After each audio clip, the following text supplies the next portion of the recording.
Bonjour Raphaël et Bagnès, comment ça va? Bonjour, Willy. Ça va très bien, merci. Je voulais savoir quel souvenir, si vous aviez un souvenir à garder de John Alomou, quel souvenir ce serait? Immédiatement, ce qui me vient à l'esprit, c'est évidemment le souvenir d'un joueur extraordinaire, un joueur hors norme, et cet équilibre entre cette puissance dégagée sur le terrain et sa douceur lorsque j'avais eu l'occasion d'échanger avec lui. Vous avez joué Alors, un souvenir très très précis.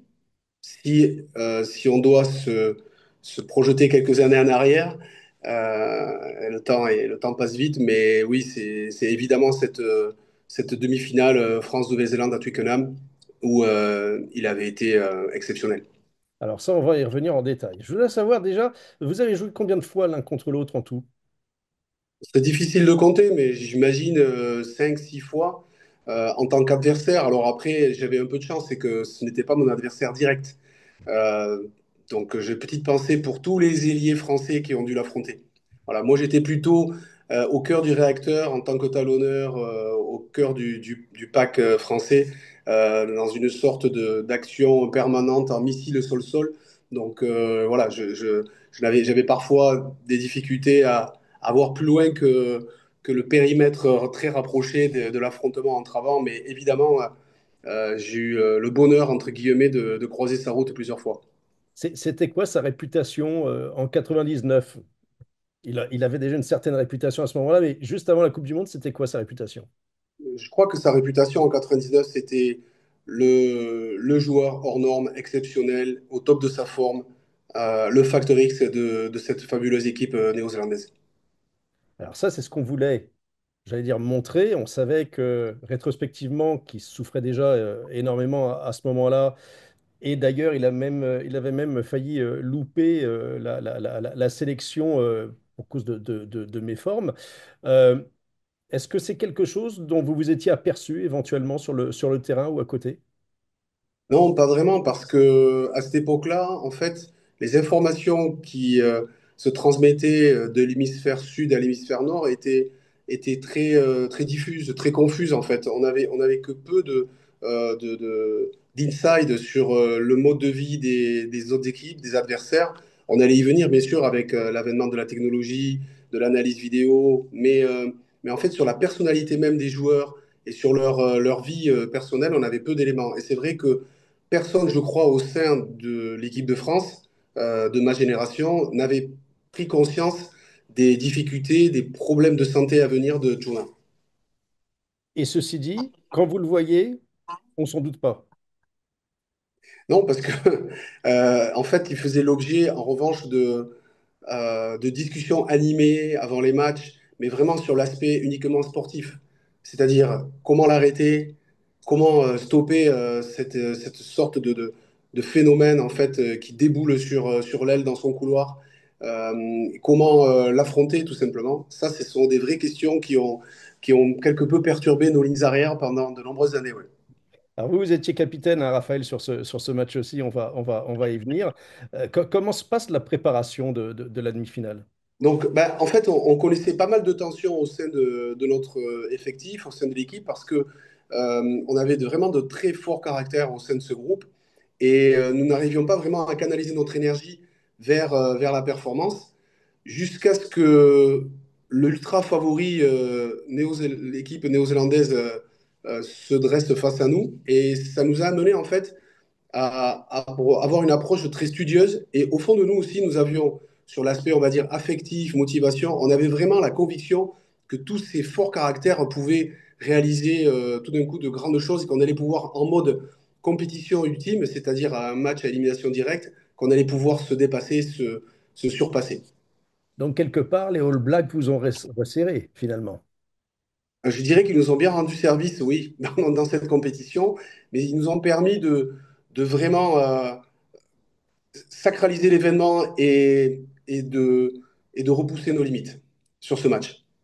Raphaël, vous disiez que, il y avait beaucoup de discussions pour essayer de contrer justement John Alomou. Est-ce qu'il y avait un plan anti-Lomou?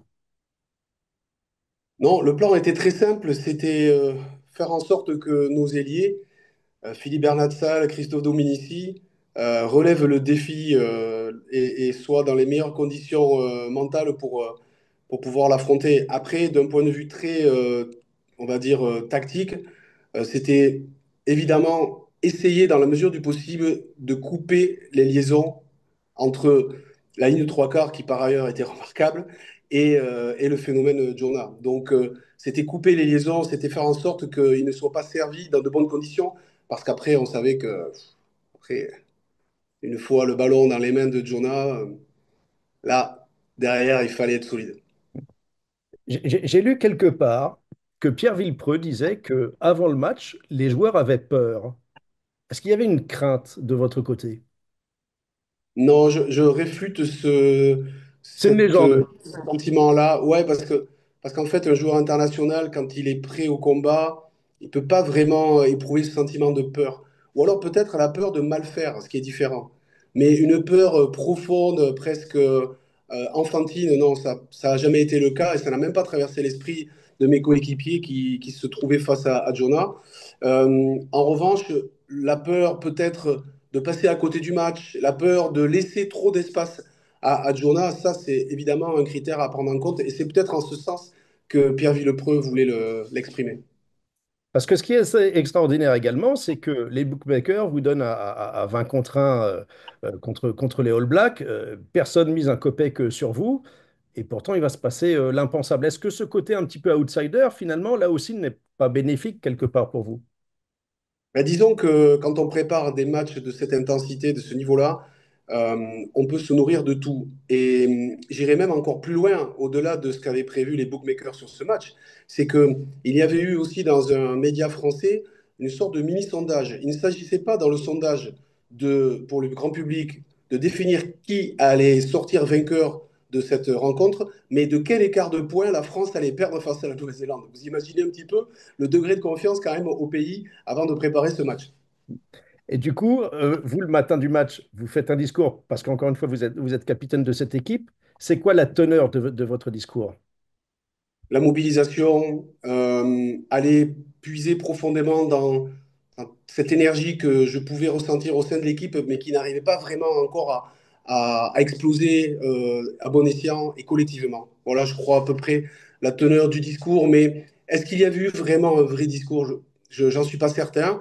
Je crois en revanche à la veille du match, avoir pris du temps auprès de certains joueurs, notamment un pilier gauche, Cédric Soulette, qui allait honorer quasiment sa première sélection à Twickenham, demi-finale Coupe du Monde. Et je m'inquiétais pour lui.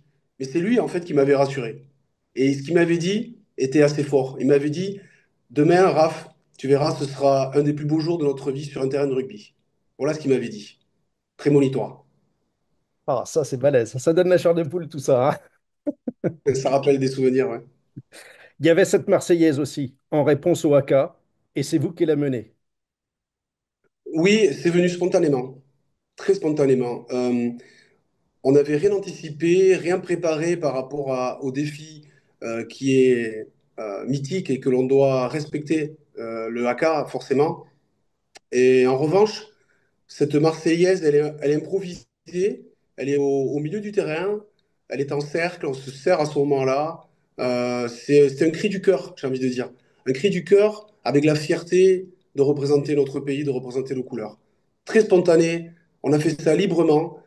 Et il y avait quand même aussi, allez, quand même une symbolique très forte de pouvoir euh, chanter entre nous la Marseillaise dans Twickenham.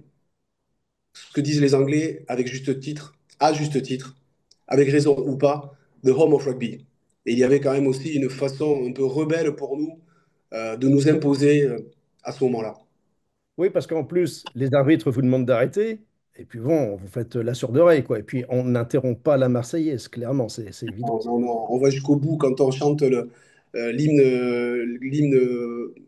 national, on doit aller au bout.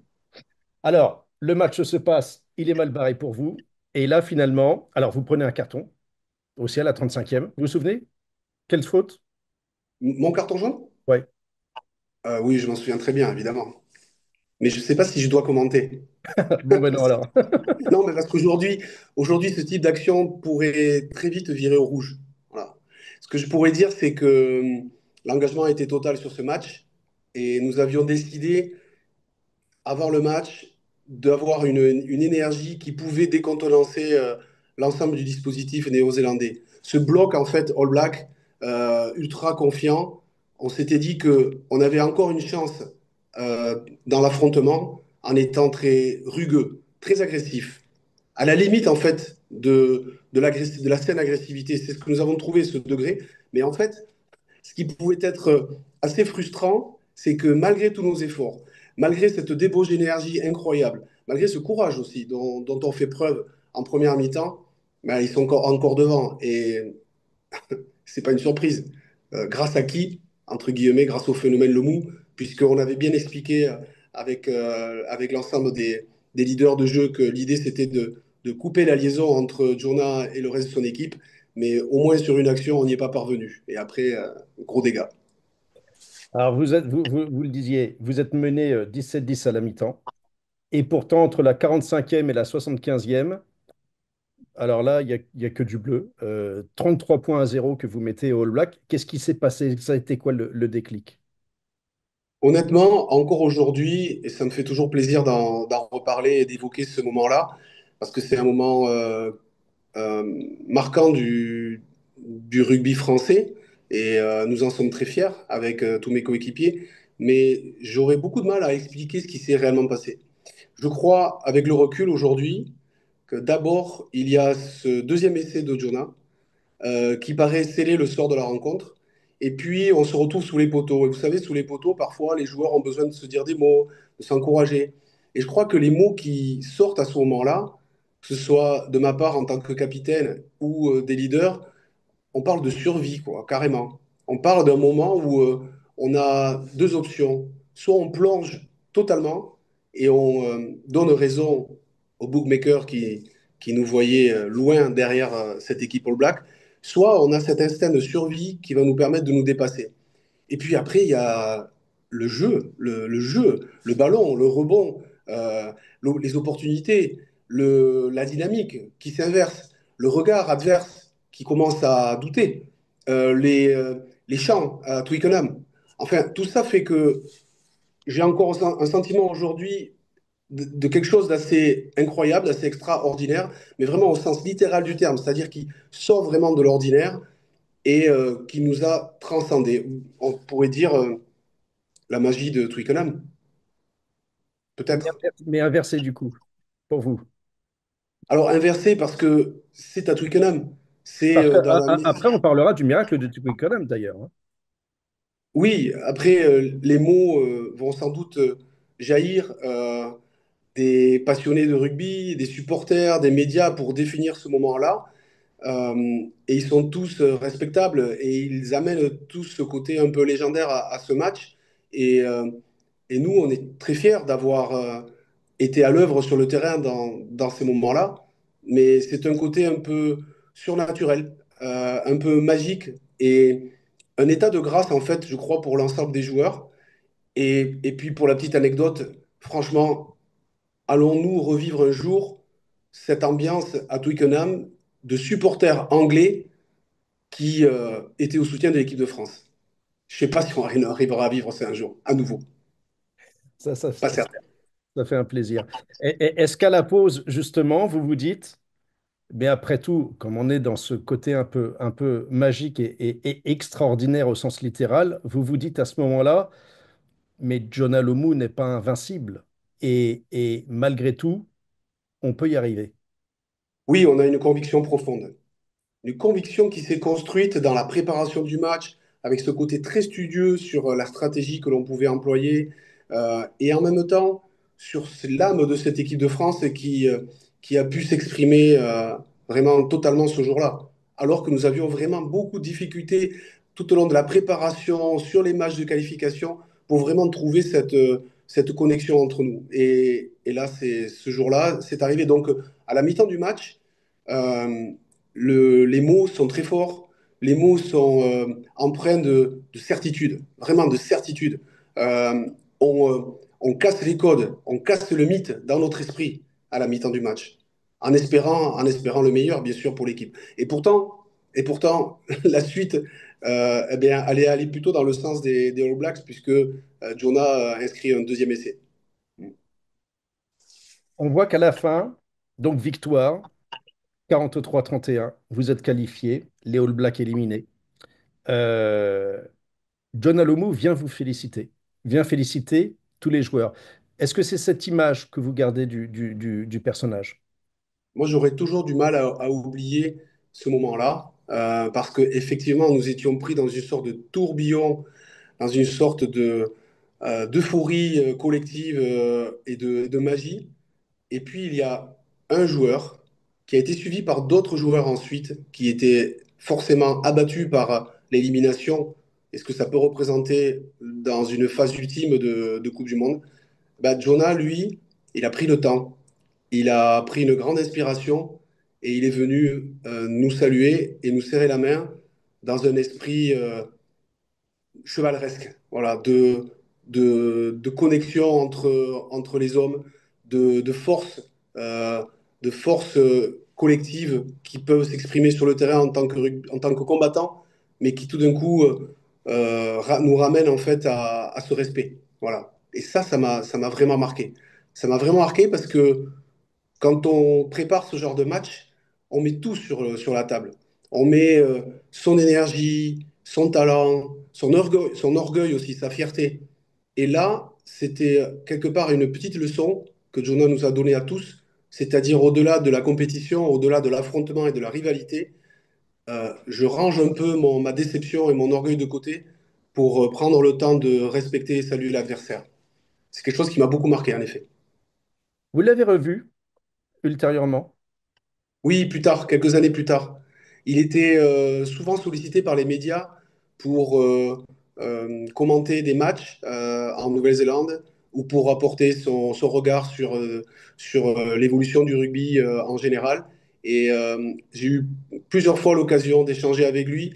Et c'était le contraste total entre cette force exceptionnelle, ce talent pur qu'il pouvait démontrer sur tous les terrains du monde. Et puis après, cette gentillesse et ce côté tellement doux et accessible.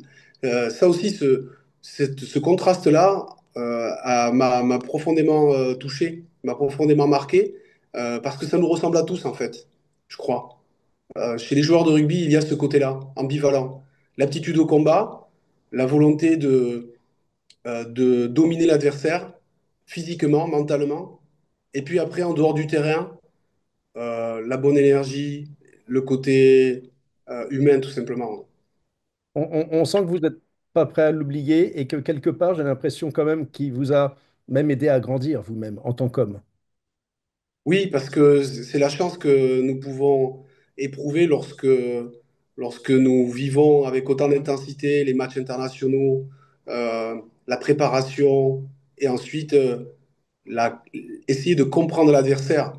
Moi, j'ai essayé, avec tous mes coéquipiers, de mieux comprendre le phénomène Jonah Lomou et il nous a aidé aussi à mieux nous comprendre nous-mêmes, je crois.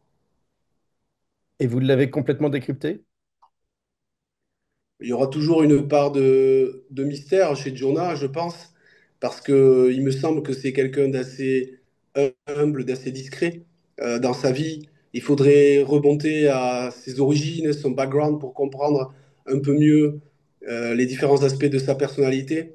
Mais ce que nous avons vu, nous, de Jonah, sur le terrain et en dehors, était respectable, très respectable. Ok. Un grand merci. Merci beaucoup, Raphaël, de nous avoir partagé tous ces souvenirs. Avec plaisir. Bonne journée, à plus tard. Bonne journée, merci.